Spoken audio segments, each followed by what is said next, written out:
درود پاک پڑھنے کے بے شمار فضائل و برکات ہیں، بہت ساری درود پاک کی فضیلتیں احادیث کے ذریعے ہمیں ملتی ہیں۔ ایک بڑی پیاری حدیث حضرت ابو طلحہ انصاری رضی اللہ تعالی عنہ فرماتے ہیں، ایک مرتبہ صبح کے وقت اللہ پاک کے آخری نبی رسول ہاشمی صلی اللہ تعالی علیہ وسلم کے پر نور چہرے پر خوشی کے آثار تھے۔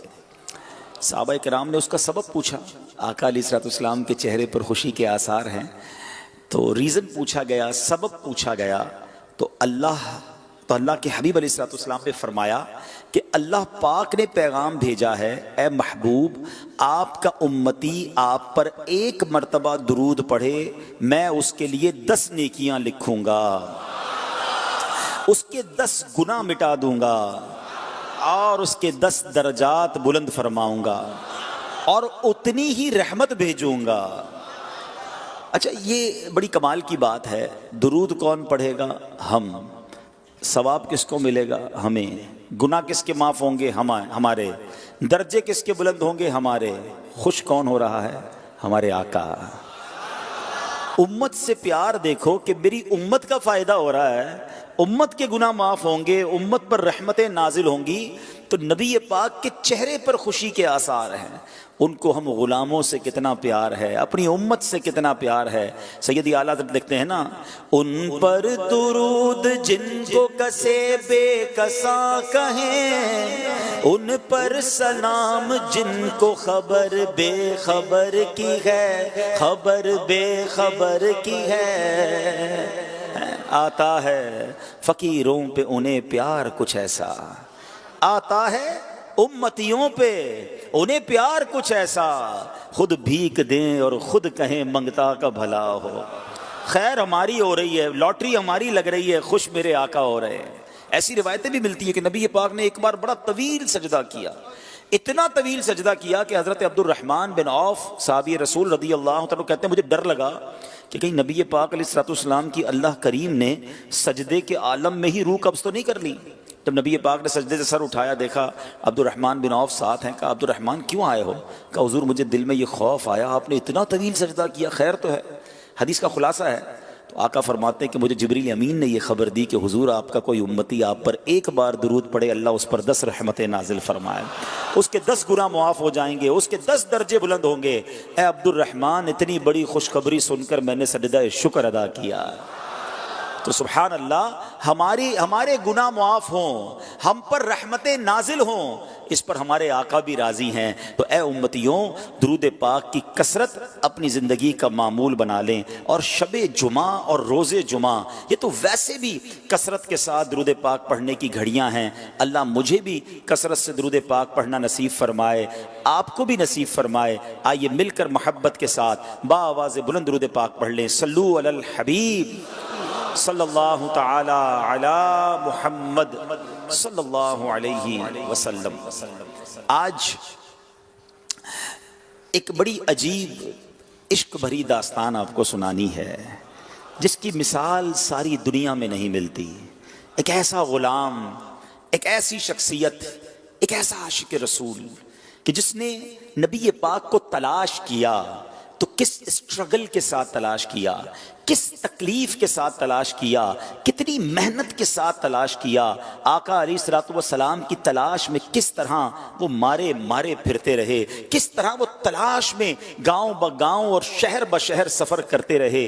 ایسا نہیں ہوا جیسے آج ہم جناب مسلمان گھرانے میں پیدا ہوئے، ہماری ماں بھی مسلمان، ہمارا والد بھی مسلمان، پیدا ہونے کے بعد زندگی میں سب سے پہلی جو آواز سنی ہم نے وہ اذان کی سنی۔ ہمیں تو اسلام بڑی آسانی سے ملا، مگر آج جس شخصیت کی میں نے آپ سے بات کرنی ہے، جن کا واقعہ سنانا ہے، ارے جب بھی ان کا واقعہ پڑھتے ہیں ایمان تازہ ہو جاتا ہے کہ کتنا سفر ہے، کتنی کوشش ہے، کیسی تلاش ہے، اور جذبہ کیسا تھا کہ اپنے آپ کو بھی بیچ دیا۔ جی ہاں، اپنے آپ کو گویا سولڈ آؤٹ کر دیا، غلام بننے کے لیے تیار ہو گئے، مگر آقا دو جہاں کے قدموں تک پہنچنا تھا، کسی طرح مدینے کی بستی میں پہنچنا تھا، آخری آخری نبی کے بارگاہ میں حاضر ہونا تھا. سبحان اللہ. آج وہ عشق بھری داستان آپ کو سنانی ہے. ماجرا کچھ یوں تھا کہ وہ شخصیت خود کہتی ہیں کہ اچانک میرے دل میں خیال آیا، حالانکہ وہ کسی اور دین پر عمل کرتے تھے، مگر اچانک خیال آیا کہ سب سے افضل دین کون سا ہے،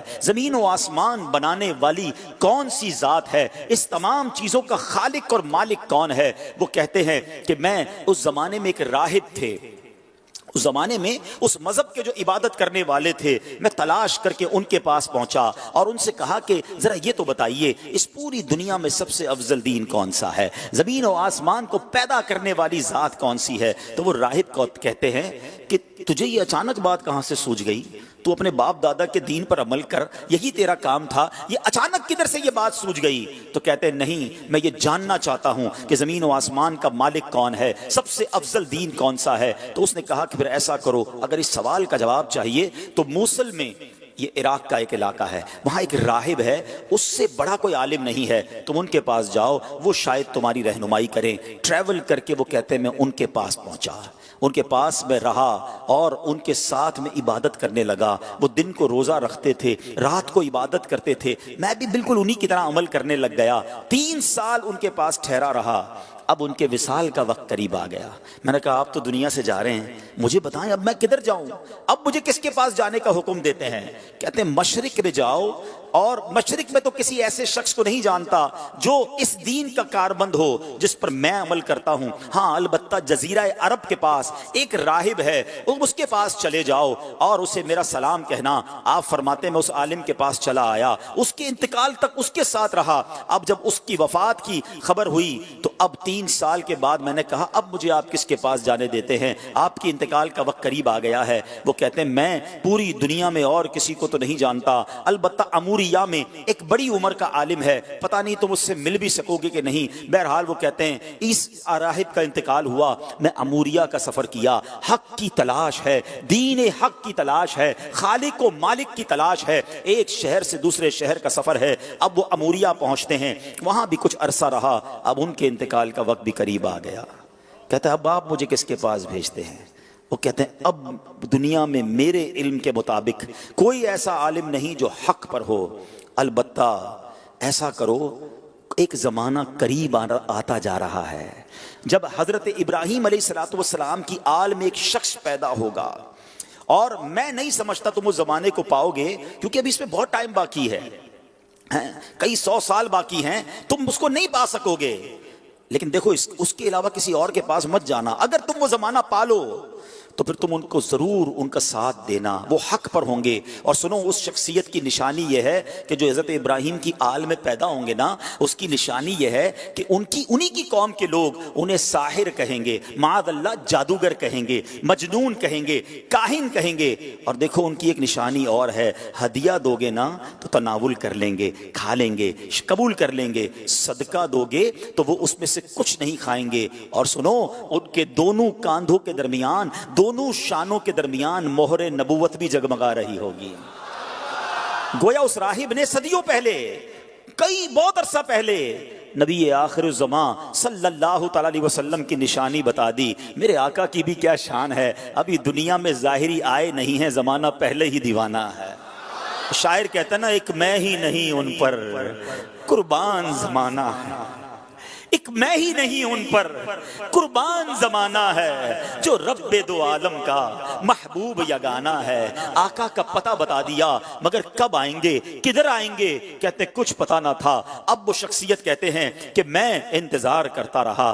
آخر ایک بستی کی طرف ایک قافلہ جا رہا ہے، عرب کی ایک وادی ہے، کھجوروں کی وادی ہے. یاد رہے ابھی لفظ مدینہ، اس شہر کو مدینہ کہا نہیں جاتا تھا، اس کے پہلے کئی اور نام تھے. کہتے ہیں قافلہ جا رہا تھا. میں نے ان سے پوچھا تم لوگ کون ہو؟ وہ کہنے لگے ہم اس بستی کی طرف جا رہے ہیں جس بستی کا اشارہ اس راہب نے دیا تھا. آسان لفظوں میں سمجھ لو وہ قافلہ مدینے کو جا رہا تھا. کہتے ہیں کہ ہم وہاں تجارت کرنے کے لیے جا رہے ہیں، ہم وہاں تجارت کرتے تھے، لیکن وہاں آل ابراہیم میں سے ایک شخص پیدا ہوا ہے، اس کی قوم اس کے قتل کے در پہ ہے، جس کی وجہ سے وہ ہجرت کر کے ہمارے شہر میں آ گیا ہے. ہمیں ڈر ہے کہ کہیں وہ ہماری تجارت کو روک نہ دے. اب سنو مدینے پر اس کو کنٹرول کنٹرول حاصل ہو گیا ہے. معاذ اللہ وہ قافلے والے نبی پاک علیہ الصلوۃ والسلام کے خلاف باتیں کر رہے تھے, مگر اس عاشق رسول کے دل کی دھڑکن تیز ہونے لگ گئی. ارے یہ تو وہی نشانی ہے. مدینے میں آل ابراہیم سے ایک شخص آ گیا ہے, قوم جو ہے اس کے خلاف ہے. کہا اچھا یہ تو بتاؤ یہ ان کی قوم ان کے بارے میں کیا کہتی ہے؟ وہ تاجر کہتے ہیں ان کی قوم انہیں کاہن کہتی ہے, ساحر کہتی ہے, مجنون کہتی ہے. اللہ اکبر. اب یہ دیوانہ سمجھ گیا میری منزل مدینے میں ہے, یہ قافلہ جدھر جا رہا ہے مجھے ادھر ہی پہنچنا ہے. کہتے ہیں ان تاجروں کو ایسا کرو مجھے ساتھ لے جاؤ. کہتے پیسے ہیں تمہارے پاس؟ کہتے کوئی پیسہ نہیں. ارے بغیر پیسے کے سفر کیسے ہوگا؟ کوئی تو عوض دے دو, کوئی تو مال دے دو. کہتے میرے پاس کچھ نہیں, مگر عرصہ ہو گیا ہے اس شخصیت کے انتظار میں, زندگی بیت گئی ہے, مجھے کسی طرح مدینے پہنچا دو, مجھے کسی طرح ان کے پاس پہنچا دو. کہا اچھا اتنی تڑپ ہے چلو ہمارے سردار کے پاس. قافلے کے سردار کے پاس لایا گیا. سردار کہتا ہے پیسے ہیں؟ کہ پیسے نہیں. زیادہ راہ ہے؟ زیادہ راہ نہیں. ارے کچھ تو دینا پڑے گا. کہ میرے پاس اور تو کچھ نہیں ہے, ایسا کرو مجھے ہی خرید لو, مجھے غلام بنا لو, تمہاری خدمت کرتا رہوں گا, کسی طرح مدینے لے جاؤ. سنو میرے پیارے اسلامی بھائیوں, صدیوں پرانی داستان ہے. ایک دیوانہ آقا کی یاد میں تڑپ رہا ہے, انہیں دنیا کے کونے کونے میں تلاش کر رہا ہے. اب تاجر کہتے چلو تمہیں غلام بناتے ہیں. ایک بار نہیں, دو بار نہیں, بتایا جاتا ہے شہر مدینہ تک پہنچتے پہنچتے یہ دیوانہ 10 بار بکتا گیا. ارے بکتا گیا. ایک قافلے والا دوسرے قافلے کو بیچ دیتا, ایک تاجر مول لگاتا دوسرے تاجر کو بیچ دیتا. اللہ اکبر. گویا یہ اس شعر کے مصداق تھے کہ غلام مصطفیٰ بن کر میں بک جاؤں مدینے میں, غلام مصطفیٰ بن کر میں بک جاؤں مدینے میں, محمد نام پر سودا سرے بازار ہو جائے. اللہ اکبر. بے دام ہی بک جائیے بازار نبی میں, بے دام ہی بک جائیے بازار نبی میں, اس شان کے سودے میں خسارے نہیں ہوتے. یہ غلام بن کر بکتے رہے. بالآخر 10 بار بکنے کے بعد یہ دیوانہ مدینے تو پہنچ گیا, مگر راستہ نہیں پتا جانا کدھر ہے. اچھا یہ جو شخصیت ہے نا, ان کی زبان بھی عربی نہیں تھی. کوئی اس پورے شہر میں ان کی زبان جانتا ہی نہیں تھا. یہ فارسی بولتے تھے, مدینے میں سارے لوگ عربی بولتے تھے. کس سے راستہ پوچھتے, کس سے معلومات لیتے, جانا کدھر ہے, نام پتا نہیں ہے. اب جو آقا تھا نا, اب جس آقا کے پاس یہ اب غلام تھے, اس نے مدینہ پاک میں کھجوروں کے باغ میں لگا دیا کہ اب تمہارا کام کھجوروں سے اب کھجوریں توڑنی ہیں. کہتے میں کھجوریں توڑتا تھا, میں محنت مزدوری کرتا تھا, اور اتنی مزدوری کی میں نے پیٹھ پر اتنا بوجھ اٹھایا کہ میرا سینہ جو ہے اور پیٹ جو ہے وہ پیٹھ کی طرف چلا گیا. یعنی میں اپنی پیٹھ پر اتنی وزنی پانی کی مشکیزیں اٹھاتا, کھجوریں اٹھاتا, بس مزدور بنا ہوا تھا. انتظار تھا نبی آخر الزماں کا, کبھی تو دیدار ہوگا, کبھی تو ان کا جلوہ دیکھوں گا, کبھی تو ان کی غلامی اختیار کروں گا. مگر لوگ قریب سے گزرتے تھے, میری زبان ہی کوئی نہیں سمجھتا تھا. کہتے ہیں اب ایک دن ایک بوڑھی خاتون آئی, میں نے اس سے بات کی, وہ میری بات سمجھ گئی, اور اس نے کہا کہ میں نے اس سے عرض کی کہ ماں جی مجھے بتا دو وہ شخصیت کہاں ہے جو نیا دین لے کر آئے ہیں, جو حضرت ابراہیم کی اولاد میں سے ہیں, جو اللہ وحدہ لا شریک کی طرف بلاتے ہیں, مجھے ان کا پتہ بتا دو. اب وہ کہتی ہیں کہ صبح سویرے نماز فجر کے بعد دن کے ابتدائی حصے میں وہ قریب سے گزریں گے. اللہ اکبر. اس دیوانے کی رات کیسے بسر ہوئی ہوگی, وہ رات کیسے گزری ہوگی. ساری رات دل کی دھڑکن تیز چلتی رہی کہ اب نبی پاک علیہ الصلوۃ والسلام کا دیدار ہوگا. شب ہجر کی سختیاں کوئی اس سے جا کر پوچھے, شب ہجر کی سختیاں کوئی اس سے جا کر پوچھے, تیری راہ تکتے تکتے جسے صبح ہو گئی ہے. ساری رات جلوہ جانا کا تصور ہے. کیسی شخصیت ہوگی, چہرہ کیسا ہوگا, مسکراہٹ کیسی ہوگی, اللہ کے حبیب دکھتے کیسے ہوں گے. میں ان کا غلام بنوں گا, کیا مجھے قبول بھی فرمائیں گے کہ نہیں. وہ رات گزر گئی, اور جب صبح ہوتی ہے تو پیارے آقا علیہ الصلوۃ والسلام قریب سے گزرتے ہیں, فوراً کھجوروں کا ایک چھوٹا سا حصہ لے کر آقا کی بارگاہ میں جاتے ہیں. کہتے ہیں حضور آپ کے لیے تحفہ لایا ہوں. ارشاد ہوا بتاؤ کیا یہ صدقہ ہے. کہتے ہیں جی حضور صدقہ ہے. آقا نے صحابہ سے کہا آپ سب کھا لیں. نبی پاک نے تناول نہیں فرمایا. پہلی نشانی کنفرم ہو گئی. دوبارہ گیا ایک اور کھجوروں کا تھال لے کر, کہا حضور یہ لایا ہوں. کہا صدقہ ہے. کہا حضور ہدیہ ہے، تحفہ ہے۔ آقا علیہ الصلوۃ والسلام نے خود بھی کھایا، خود بھی تناول فرمایا، اپنے صحابہ میں بھی تقسیم کیا۔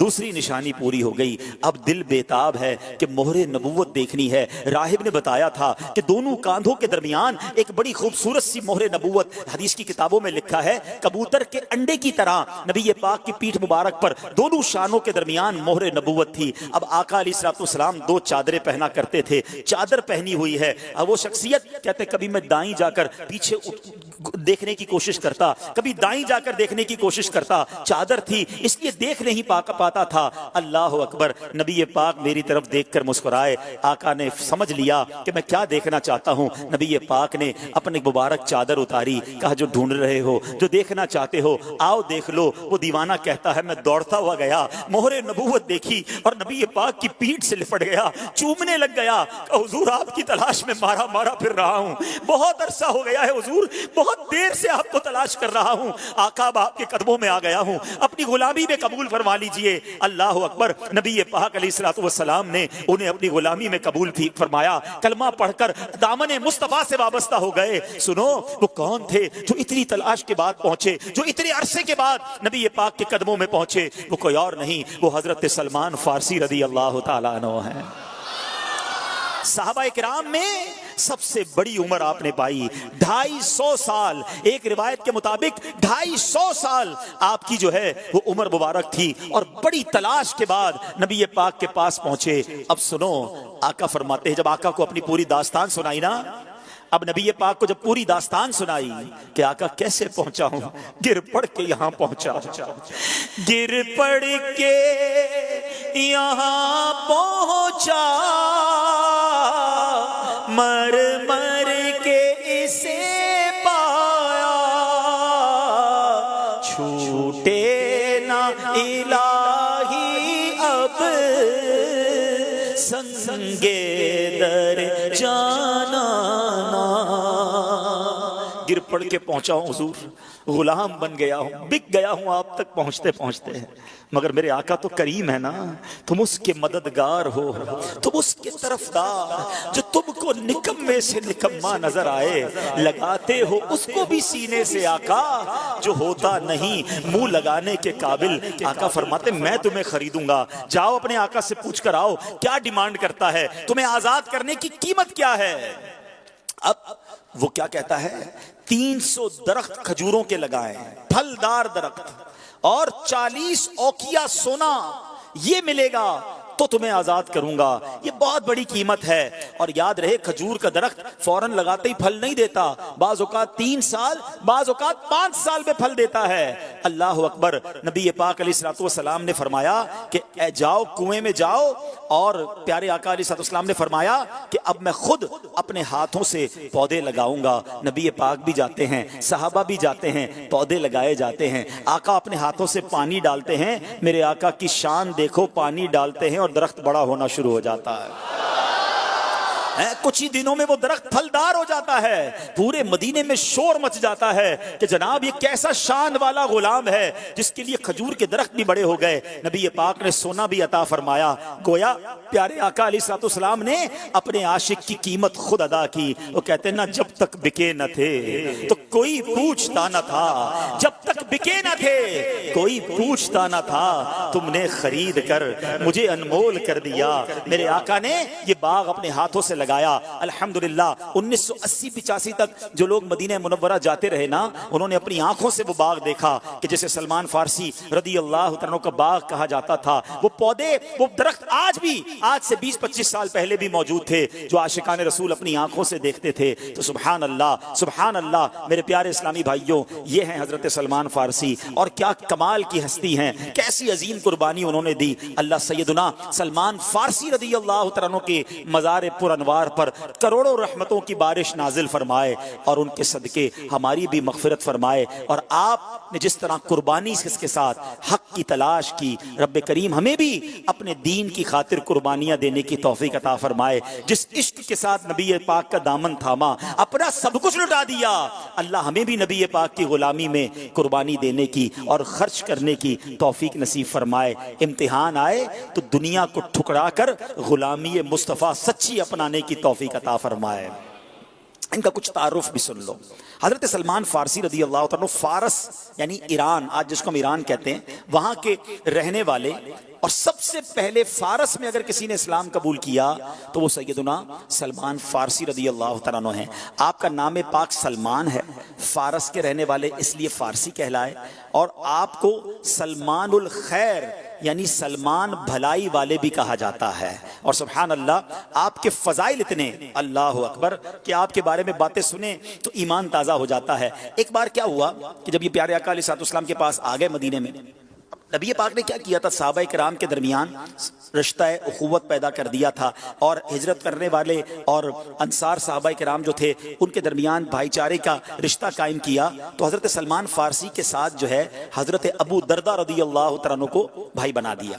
اچھا اب کیا ہوا کہ نبی پاک علیہ الصلوۃ والسلام نے جب دنیا سے پردہ فرمایا تو حضرت ابو دردہ ملک شام تشریف لے گئے، اور حضرت سلمان فارسی عراق کے شہر مدائن میں تشریف فرما ہوئے. اب ان دونوں کا سٹی الگ الگ ہو گئی، مگر زندگی میں بہت عرصہ ایک ساتھ گزارا تھا، بڑا پیار ہو گیا تھا. تو ہوا یہ کہ حضرت اشعث بن قیس اور حضرت جریر بن عبداللہ رضی اللہ تعالی عنہما یہ ملک شام سے عراق آئے، اور دونوں نے حضرت سلمان فارسی کو دیکھا ہوا نہیں تھا.